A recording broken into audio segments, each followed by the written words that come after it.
Brought to you by Agilus Diagnostics.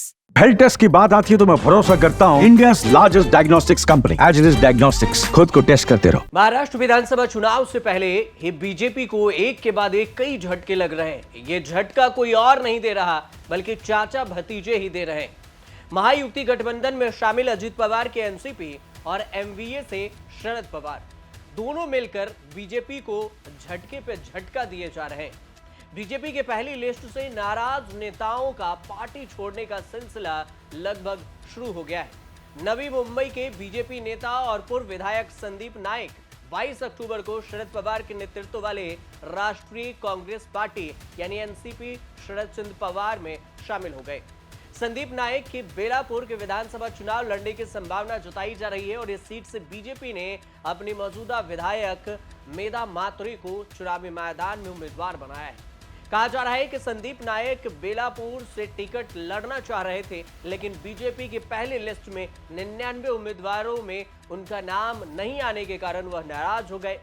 Sandeep नायक ने BJP से इस्तीफा देने के बाद सोशल मीडिया पर एक पोस्ट किया और इस बात की जानकारी दी। उन्होंने लिखा कि मैंने बीजेपी नवी जिला अध्यक्ष पद और पार्टी के सदस्यता दोनों से इस्तीफा दे दिया है और प्रदेश अध्यक्ष चंद्रशेखर बावनकुले को सौंप दिया।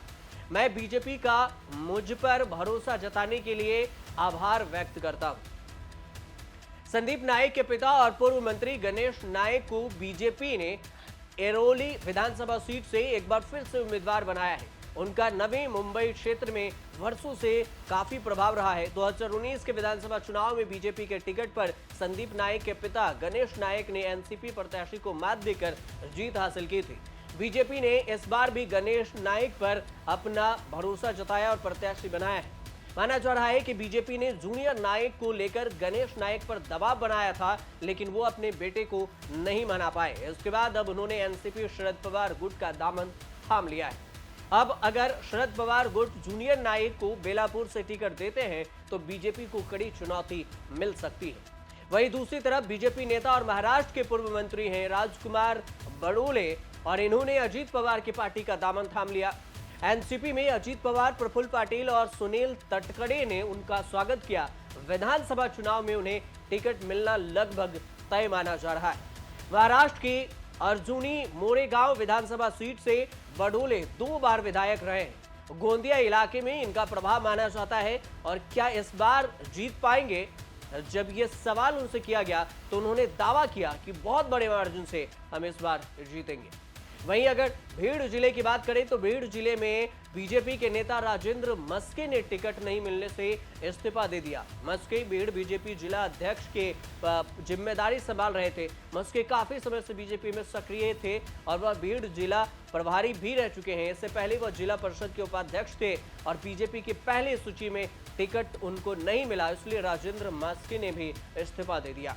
महाराष्ट्र में 288 विधानसभा की सीटें हैं और राज्य में बीजेपी, शिवसेना एकनाथ शिंदे और एनसीपी के अजित पवार गठबंधन की सरकार में।